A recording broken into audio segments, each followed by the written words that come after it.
എല്ലാ ഭക്തജനങ്ങൾക്കും കതിർവേൽ മുരുകൻ യൂട്യൂബ് ചാനലിലേക്ക് ഒരിക്കൽ കൂടി സ്വാഗതം. 2024 ജനുവരി 26 വെള്ളിയാഴ്ച മകരം 12-ാം തീയതി തൈപ്പൂയമാണല്ലോ. തൈപ്പൂയ ദിവസം രോഹിണി, വിശാഖം, അവിട്ടം നക്ഷത്രക്കാർ സുബ്രഹ്മണ്യനെ പ്രത്യേകപരമായിട്ട് ഉപാസിച്ചാൽ അവർക്ക് എല്ലാ സൗഭാഗ്യങ്ങളും ഭഗവാൻ തരും. അതിന് യാതൊരു മാറ്റവും ഉണ്ടാകത്തില്ല.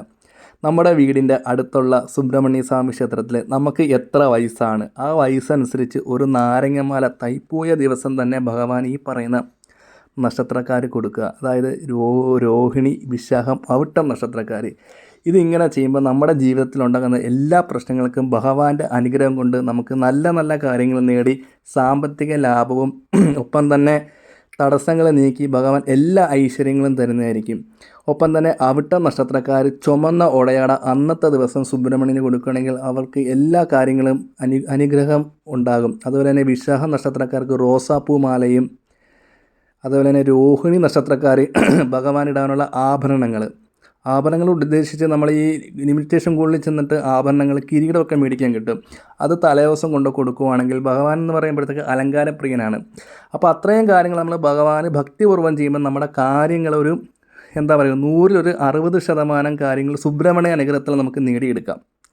ഒപ്പം തന്നെ ശത്രുദോഷം നീക്കി, കടദുരിതങ്ങൾ നീക്കി നമുക്ക് സമ്പത്ത് വർദ്ധിക്കും. ഈ 3 നക്ഷത്രക്കാർ അന്ന് തന്നെ ചെയ്യുകയാണെങ്കിൽ അത് ഭഗവാന്റെ അനുഗ്രഹം എല്ലാവർക്കും ഉണ്ടാകും. ഒപ്പം തന്നെ എല്ലാ നക്ഷത്രക്കാരും അന്ന് തൈപ്പൂയ ദിവസം സുബ്രഹ്മണ്യ പ്രീതി നേടാൻ നോക്കുക. ഭഗവാൻ മംഗളരൂപിയായിട്ടാണ് ഇരിക്കുന്ന വരമുദ്രയോടുകൂടി. അപ്പോൾ ആ ഭഗവാന്റെ ഒരു അനുഗ്രഹം നേടുന്ന വെച്ചാൽ ഒരു വലിയൊരു കാര്യം തന്നെയാണ്. അപ്പോൾ ഒപ്പം തന്നെ ഈ പറയുന്ന നക്ഷത്രക്കാരും വിശാഖ നക്ഷത്രക്കാരും അവിട്ടം നക്ഷത്രക്കാരും രോഹിണി നക്ഷത്രക്കാരും സുബ്രഹ്മണ്യ പ്രീതി നേടുക. അവരുടെ ജീവിതത്തിൽ എല്ലാവിധ ഐശ്വര്യങ്ങളും സമ്പത്തും ധനസമൃദ്ധവും സുബ്രഹ്മണ്യം തരുന്നതാണ്. ഒപ്പം തന്നെ വിശാഖ നക്ഷത്രക്കാർ പഞ്ചാമൃതം കൊണ്ട് ഒരു അഭിഷേകം നടത്തുന്നത് ഉത്തമമായിരിക്കും. അത് തലേദിവസം തന്നെ ക്ഷേത്രത്തിൽ പോയി പറയുക.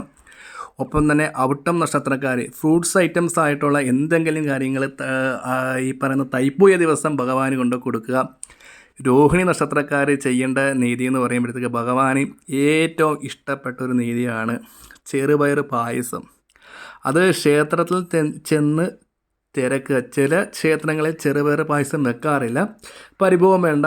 അഥവാ ചെറുപയർ പായസം അന്ന് നടത്താൻ പറ്റിയില്ലെങ്കിൽ ഭഗവാന് ഏറ്റവും ഇഷ്ടമുള്ള മാമ്പഴമാണ്. മാമ്പഴം ഈ സീസണാന്ന് കിട്ടുമെന്ന് അറിയത്തില്ല. അഥവാ അതും കിട്ടിയില്ലെങ്കിൽ പഞ്ചാമൃതം കൊടുക്കുക.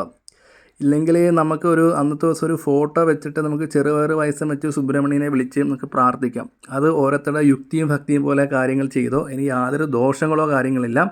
അപ്പോൾ ഈ പറയുന്ന നക്ഷത്രത്തിലുള്ളവർക്ക് എല്ലാ കാര്യങ്ങളും ഭഗവാൻ ഉണ്ടാകട്ടെ, ഭഗവാൻ അനുഗ്രഹം ഉണ്ടാകും. അപ്പോൾ എല്ലാവരും ഈ വഴിപാടും കാര്യങ്ങളും ചെയ്യുക.